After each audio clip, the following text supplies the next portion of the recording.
Nos invités intensément sartois de l'émission, je vous le rappelle, sont des nouveaux élus. Alors, nouveaux élus, plus précisément, nouvel élu dans leur fonction. Quelquefois les deux à la fois, mais bon, en l'occurrence aujourd'hui, c'est le maire de Guescélard, Alain Viaud, bonjour. Bonsoir. Nouveau maire, mais je ne vais pas dire vieil élu, parce que ça fait pas très longtemps que vous étiez élu, en fait. Non, j'ai été élu dans le précédent mandat, donc où effectivement... Et en cours de mandat non, j'ai été élu dans le mandat et je suis passé adjoint en cours de mandat. Ah non, vous êtes passé adjoint en cours de mandat. Voilà, à mi-mandat, donc... Voilà. Vous avez aimé, vous êtes dit, oh là là, c'est pour moi cette histoire-là, il faut que... Non, c'est pas comme ça que ça se passe, enfin tout du moins chez nous. Hein, bon. Donc voilà, c'était un travail... Vous étiez l'adjoint de Maurice Desbordes. Hein. Voilà, c'est cela, oui. Et donc c'était un travail d'équipe où effectivement donc on a recherché des nouveaux candidats et puis avec l'équipe donc on s'est réunis et puis il s'est avéré que j'ai été sollicité pour le poste de maire. On se pose des questions, j'imagine, quand on nous sollicite ça. Oui, quand on tout nous à fait. Pour ça, on se dit bon. Qu'est-ce que ça va représenter Voilà, bon, mais j'ai quand même discuté beaucoup avec M. Desbordes et donc il m'a présenté. Il vous a rassuré. Il m'a rassuré et puis voilà quoi. Bon. Et puis je dirais que ça s'inscrit un petit peu dans la démarche un petit peu citoyenne que j'avais dans mon activité antérieure. On va en parler en détail, mais on va peut-être présenter celui avec lequel vous êtes venu. Tout à fait. En l'occurrence, votre premier adjoint, Yves Tessier, bonjour. Bonjour. Vous étiez élu, vous aussi ? Alors oui, moi j'étais élu puisque je suis à mon 5e mandat. Ah bon, en effet. En effet. Donc, vous êtes un vieux routier. Pour la petite histoire, 5e mandat, 4e maire. Ah oui, c'est vrai que ça bouge beaucoup à Guescélard. Hein. Alors là, en l'occurrence, c'était un choix, ça s'est fait, on va dire, en douceur. Hein. Tout à fait, oui. Voilà, ce qui n'a pas toujours été le cas. Relativement sur la commune de Guescélard, ça se passe relativement bien. Quand même. Combien d'habitants à Guescélard ? Environ 2800 habitants, donc ça progresse toujours un petit peu. Donc, ah ouais. Vous êtes à combien de kilomètres du Mans ? Et là, on est à environ une quinzaine de kilomètres du Mans. Ouais. Donc c'est une commune où effectivement beaucoup d'habitants travaillent sur le Mans. Oui, on appelait ça autrefois une commune dortoir. Je crois que c'est pas comme ça qu'il faut l'appeler, puisque bon, il y a quand même beaucoup. C'est un peu péjoratif, je dirais. Et je dirais qu'il y a beaucoup d'habitants qui résident aussi sur la commune et qui, avec l'âge, aiment bien rester aussi. Je dirais que c'est une commune à la fois rurale et on peut dire peut-être urbaine. Si le mot existe, il faudra peut-être le créer. Rue-urbaine, oui. Rue-urbaine, voilà.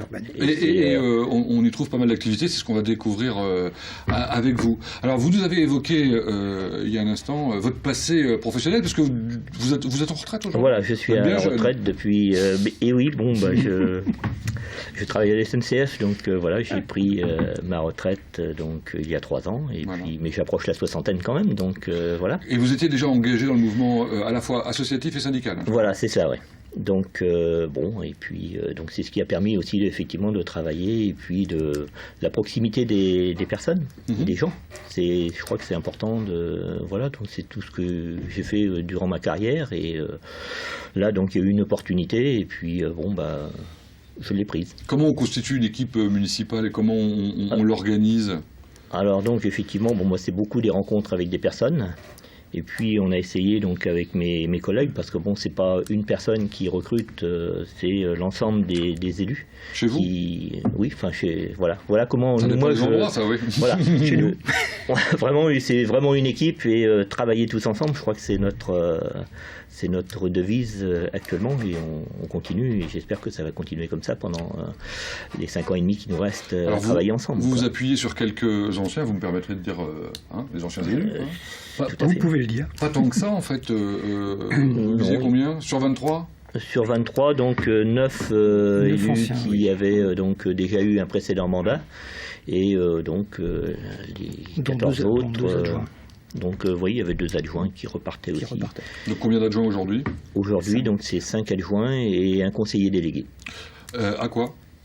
Donc, l'enfance jeunesse et puis la bibliothèque, le cinéma, un petit peu ce qui est culturel, quoi. D'accord. Et vous êtes chargé, vous êtes délégué par le maire ? Je suis, moi, délégué par le maire, adjoint à l'urbanisme et à l'environnement. Très bien, donc il y a du travail, ça on verra tout à l'heure, ça fait partie de vos projets, je pense, importants. Vous me racontiez dans l'histoire de Guescélard qu'autrefois, vous avez fait l'inverse des autres, vous étiez une seule commune avec Fillet. Avec Fillet, c'est ça ? Avec Fillet, effectivement, donc pendant près de 80 ans. Donc on a été une commune ensemble. Qui s'appelait comment ? Fillet-Guesselard. C'était Fillet-Guesselard, et donc il y a eu une séparation donc, à la demande, a priori, des habitants de Guesselard. Donc voilà, où il y avait des prérogatives sur Fillet et moins sur Guesselard. Aujourd'hui, les deux communes se développent sans problème. Tout à fait. Et les deux sont dans la même communauté de communes ? Dans la même communauté de communes, et on a d'excellentes relations. Alors depuis peu, effectivement. Parce que vous me le rappeliez tout à l'heure, on s'était vu à Lorette Bercé-Belinois. On s'était vu dans l'ancienne communauté de communes, effectivement. Voilà, Guesselard a changé de communauté de communes. Voilà, depuis le 1er janvier, on a rejoint le Val de Sarthe. Et ça se passe bien ? Et ça se passe très bien avec le Val de Sarthe. Rassurez-nous un peu. Oui, tout à fait. Bon, très bien. On peut rassurer les habitants. Les habitants de la commune bien avec le Val de Sarthe. Alors on sait si les communes sont dynamiques, etc., en fonction de leur école primaire. Le groupe scolaire, c'est combien de classes, combien d'élèves ? Le groupe scolaire René Cassin, donc c'est 11 classes, donc 7 classes de primaire et 4 classes de maternelle, et 285 élèves environ. Donc on fait des enfants à Guesselard. Donc il y a un renouvellement à peu près régulier du fait de les locatifs et puis des nouveaux logements qui se construisent, donc ça permet d'assurer une pérennité au niveau donc des classes, et c'est important, quoi. Alors j'étais assez surpris, alors voilà les élèves effectivement, donc il leur faut en plus des équipements, j'imagine. Alors effectivement, il y a beaucoup d'équipements, en plus on a la chance, donc l'école se situe à proximité donc des installations sportives, donc ils peuvent facilement aller vers ces installations pour pratiquer le sport. Notamment. Sans danger, du danger il y en a toujours, mais là où effectivement aussi on peut rajouter quand même au niveau des automobilistes et tout, qui ne sont pas toujours très prudents aux abords des écoles, et c'est dommage. Alors, on a évoqué l'habitat il y a un instant. Alors, moi, je me souviens de Guesselard pour une histoire particulière. Il y a quelques années, on y avait construit un lotissement, et manque de chance, le lotissement s'était retrouvé inondé, ni plus ni moins, quoi. C'était pas la faute sur mer, mais c'était quoi ? Non, disons que c'était en 95, et puis... Les grandes inondations, effectivement, oui. Ouais. Et c'est un lotissement qui a été construit, effectivement... à l'époque, je pense qu'il aurait été bon déjà que les constructeurs conseillent aux personnes qui faisaient construire de rehausser quand même un peu de... Certaines maisons ont été rehaussées d'une hauteur de parpaing d'ailleurs. Aujourd'hui, il y a un plan de prévention ? Il y a un PPRI maintenant, il y a un plan de prévention qui a été mis en place à la commune depuis... Et il y a également des études qui ont été lancées justement pour voir quelles étaient les solutions qui pouvaient être retenues justement pour lutter contre les inondations. C'est quoi la rivière, enfin le ruisseau ? Alors, le ruisseau, c'est le Rhône. C'est le Rhône, c'est ça. Le Rhône, mais les inondations principalement, effectivement, quand on parle du Rhône, c'est aussi bien souvent, en fait, la Sarthe qui remonte, puisque le Rhône vient se jeter dans la Sarthe à proximité de ces lotissements. D'accord. Bon, la semaine dernière, c'était un grand événement, justement, en matière d'habitat. Vous avez inauguré... Alors, ce qu'a dû préparer votre prédécesseur, en l'occurrence, là. Oui, tout à fait. Évidemment. Il était associé à l'inauguration. Il était d'ailleurs invité à l'inauguration, donc des logements sociaux. Donc, on travaille beaucoup avec la Mancelle d'habitation, donc pour les logements sociaux, et ce qui fait qu'actuellement sur Guesselard, il y a environ 75 à 80 logements qui sont... Ce qui est beaucoup pour une commune de cette importance, effectivement. Effectivement, puisqu'on n'a aucune obligation, mais on peut raisonnablement penser, et ça c'était mes prédécesseurs, et là-dessus on est entièrement d'accord, où effectivement pour éviter de ghettoiser des secteurs, vaut mieux permettre à des personnes donc d'aller un petit peu en ruralité.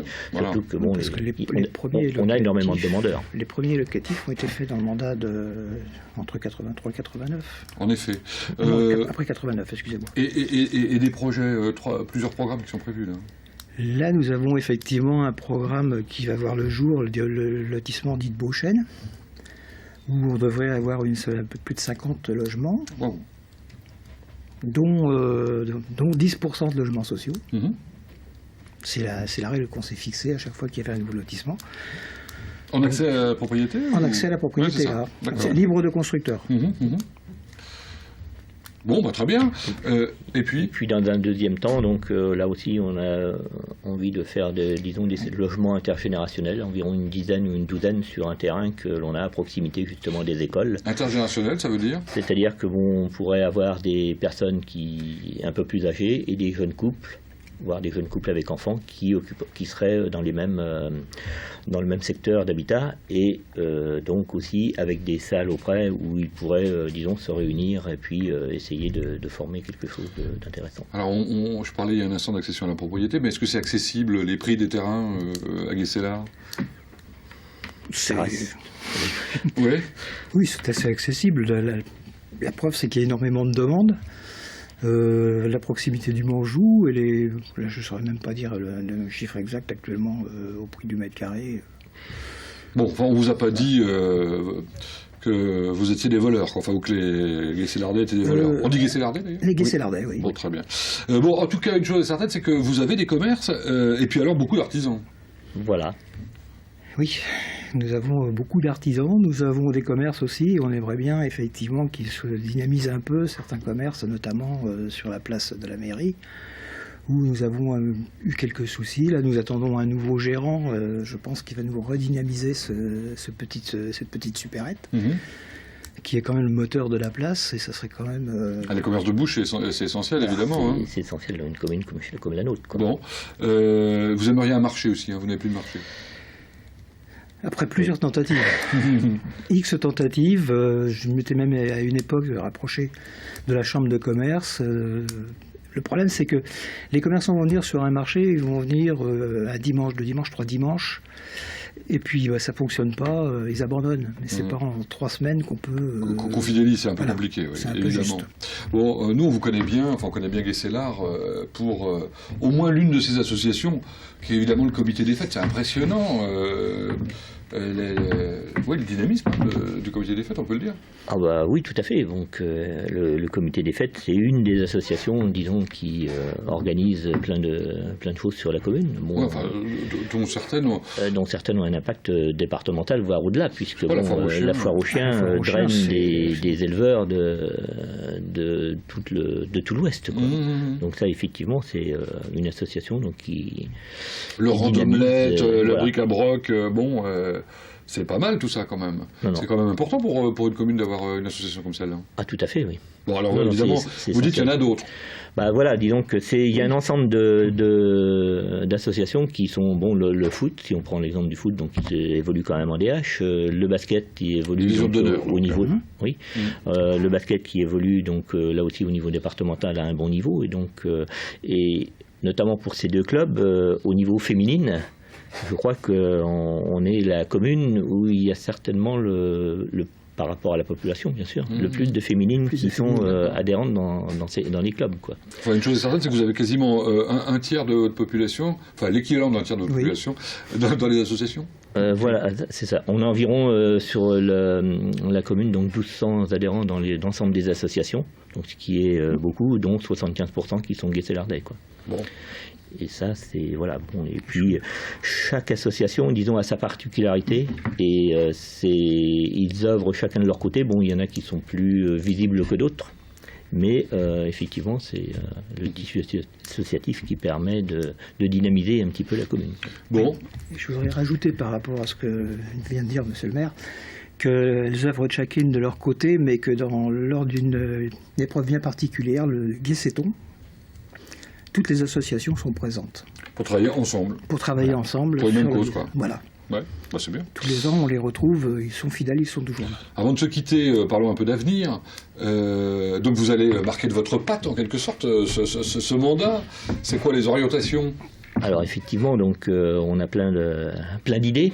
Donc c'est sûr, bon après effectivement il faut avoir les finances pour les réaliser, puisque bon on n'est pas une commune riche, mais donc on va s'attacher effectivement à apporter à la population donc, qui grandit donc des équipements sur place pour notamment bon, au niveau sportif, pour donc créer encore et poursuivre ce dynamisme. Et donc ce sera principalement orienté vers le sport et puis les activités musique, peut-être théâtre s'il y a une association qui veut se créer, et puis chant, etc. Quoi. Et aussi vers les jeunes. Vous avez dit que vous êtes une commune pas riche mais peu endettée aussi. Voilà, effectivement. On pourrait donc effectivement... ça vous permet penser à des investissements, c'est ça que ça veut dire. Voilà, tout à fait. Donc c'est ce qui va nous permettre d'investir sur certaines... Et vous vouliez dire que donc vous voulez avoir une politique dynamique vis-à-vis des jeunes? Oui, tout à fait, puisque les jeunes, c'est quand même eux qui sont les futurs citoyens de notre commune ou d'autres communes d'ailleurs, et donc c'est important de ne pas les laisser de côté. Vous les avez rencontrés récemment d'ailleurs? Donc là, nous, on va les rencontrer d'ici la fin de l'année. Vous allez les rencontrer bientôt. On a rencontré un certain nombre d'associations, donc les associations, on les rencontre annuellement lors de la Assemblée Générale. On a rencontré les commerçants, on va rencontrer les artisans, et l'année prochaine, donc, on va rencontrer les habitants par quartier. On va faire la tournée des quartiers pour donc avoir un petit peu le ressenti des habitants sur ça. Quoi. Ça s'appelle de l'hyper-proximité, ça. Alors si vous faites des quartiers d'une commune comme Guescélard. Bien, merci Alain Viaud. Et il y a aussi un point que je voudrais ajouter, c'est concernant la partie médicale, puisque on essaie de conserver une proximité médicale au niveau donc de nos habitants. Et donc, notamment les médecins, dentistes, etc. Donc là, on va avoir une kiné exactement qui va venir à partir du 1er janvier. Donc voilà. Vous avez pris les affaires en main, à bras-le-corps. Voilà, on essaie de forcer un petit peu le destin, sinon on risque de se retrouver avec une désertification médicale qu'on ne souhaite pas. Merci d'être venu nous parler de ce que vous aviez envie de faire et de Guescélard. Pour ceux qui ne connaissaient pas, ça nous a permis d'apprendre 2-3 petites choses. La semaine prochaine, dans Intensément Sarthe, notre invité est un nouveau maire, mais un élu de longue date, puisqu'il s'agit de Louis-Jean de Nicolaï, qui est aussi nouveau sénateur en l'occurrence, et nouveau président de la communauté de communes. C'est le Lune, bassin du Doigt, et le sénateur évidemment, c'est la France. Merci de nous avoir suivis. Bonne semaine à vous.